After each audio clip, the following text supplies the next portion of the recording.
Jaya TV நேயர்களுக்கு நமஸ்காரம். அர்த்தமுள்ள ஆன்மீகம் பகுதியில் உங்கள் அனைவரையும் சந்திப்பதில் மிக்க மகிழ்ச்சி. இன்னைக்கு நம்ம என்ன பார்க்க போறோம் சொல்லி பார்த்தோம்னா, கார்த்திகை மாதத்திற்கும் ஐயப்பனுக்கும் என்ன தொடர்பு என்கின்ற கேள்விக்கான விடையைத்தான் பார்க்க போகிறோம். நமக்கு கார்த்திகை மாதம் என்கின்ற அந்த பெயரை கேட்கும் பொழுது இரண்டு விஷயங்கள் நினைவிற்கு வரும். ஒன்று, கார்த்திகை தீபம் எனப்படக்கூடிய அந்த தீப திருநாள். இரண்டாவது பார்த்தோம்னா, இந்த கார்த்திகை மாதம் மாலை அணிந்து நேர்த்தியாகவே விரதம் இருந்து பார்த்த சாரதியின் மைந்தனே அப்படின்னு சொல்லிட்டு இந்த ஐயப்ப பக்தர்கள் அனைவரும் மாலை அணிந்து கொண்டு எல்லோரும் பரஸ்பரம் அந்த பக்தி ஸ்ரத்தையோடு இருக்கக்கூடிய ஒரு மாதமாகவே பார்க்கிறோம் அல்லவா? அதனை முன்னிட்டுத்தான் இந்த கேள்வியானது இங்கே எழுந்திருக்கிறது. இந்த கார்த்திகை மாதத்திற்கும் ஐயப்பனுக்கும் என்ன சம்பந்தம் என்று இதனை நாம் இரண்டு விதமாக பிரித்து பார்க்கலாம். முதலாவதாக பார்த்தோம்னா, அதாவது இந்த மகர ஜோதின்னு சொல்றா இல்லையா, இந்த மகர ஜோதி என்பது அந்த மகர மாசம் என்று அழைக்கப்படக்கூடிய அந்த தை மாதம் 1ஆம் தேதி அன்று அந்த சபரிமலையிலே அந்த பொன்னம்பல மேட்டிலே நாம் காண்கிறோம். அதனை காண வேண்டும் என்று சொன்னால் அதற்கு ஒரு மண்டலம் முன்னதாக, அதாவது குறைந்தபட்சமாக ஒரு 48 நாட்களுக்கு முன்னதாக மாலை அணிந்து கொண்டு முறையாக அந்த 48 நாட்கள் விரதம் இருந்து அன்றைய தேதியிலே, அதாவது அந்த மகர சங்கராந்தி நாளிலே வந்து அந்த மகர ஜோதியை தரிசிக்க வேண்டும் என்கின்ற விதிமுறையை வைத்திருக்கிறார்கள். அதன் அடிப்படையிலே ஒரு 48 நாட்கள் கழித்து முன்னாடியே பார்த்தோம் சொன்னா அது இந்த கார்த்திகை மாதத்திலே வருகிறது. அதனை முன்னிட்டு தான் இந்த கார்த்திகை 18ஆம் தேதிக்குள்ள நம்ம மாலையை போட்டுடணும்ப்பா அப்படின்னு சொல்லி எல்லோரும் மாலை அணிந்து கொள்கிறார்கள். பலரும் அந்த கார்த்திகை 1ஆம் தேதி என்றே மாலை அணிந்து கொண்டு விரதம் இருக்க தொடங்குகிறார்கள். இப்படி யோசிச்சு பாருங்களேன். அதாவது எதற்காக மாலை அணிந்து கொண்டு இத்தனை நாட்கள் விரதம் இருக்கிறார்கள் என்று சொன்னால், அந்த மகர ஜோதியை காண வேண்டும் என்பதற்காகத்தானே. அந்த ஜோதி ஸ்வரூபனாக அந்த இறைவனை வழிபட வேண்டும் என்பதற்குத்தானே. அதே ஜோதியை இந்த கார்த்திகை மாதத்திலே திருவண்ணாமலையார் தீபம் என்கின்ற வடிவிலே அங்கேயும் நாம் ஜோதி தரிசனமாகத்தானே செய்து கொண்டிருக்கிறோம். அங்கேயும் எம்பெருமானை நாம் ஜோதி வடிவிலே தரிசிக்கிறோம். கார்த்திகை மாதம் என்பது அந்த தீப திருநாளாகவே அமைந்திருக்கிறது. இப்படி புரிந்து கொள்ளலாம்.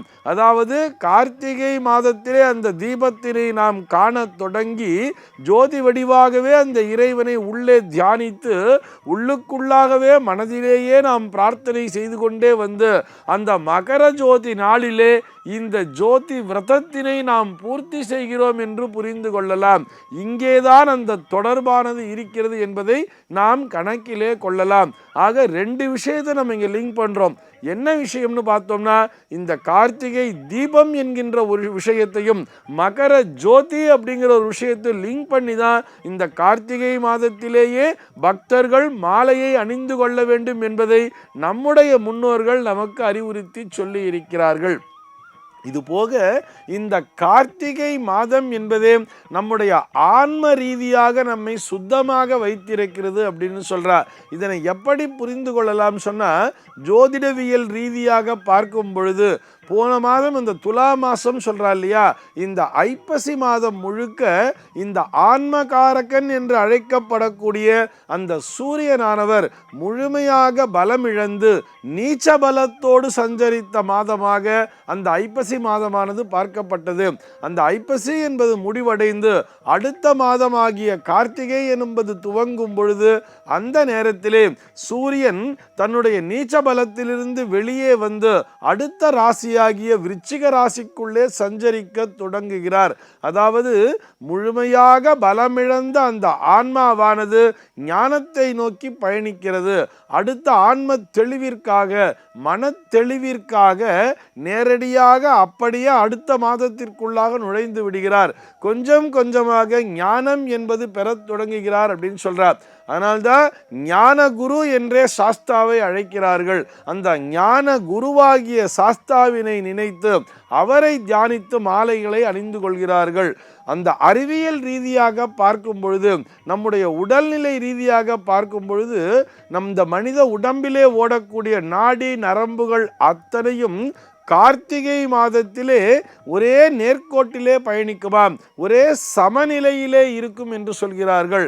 அந்த சமநிலையோடு நாம் அந்த விரதத்தினை மேற்கொள்ளும் பொழுது நம்மால் அந்த இறைவனை தொட முடியும். அதாவது நம்முடைய தியானத்தின் மூலமாகவே அந்த இறை சக்தியை அனுபவித்து உணர முடியும் என்பதையும் புரிய வைத்திருக்கிறார்கள். அதனால்தான் கார்த்திகை மாதத்திலே மாலை அணிந்து கொண்டு விரதத்தினை முறையாக கடைபிடிக்கும் பொழுது அப்படியே யோசிச்சு பாருங்களேன், இந்த கார்த்திகை மார்கழி என்று வரும் பொழுது கடுமையான குளிர்காலம்.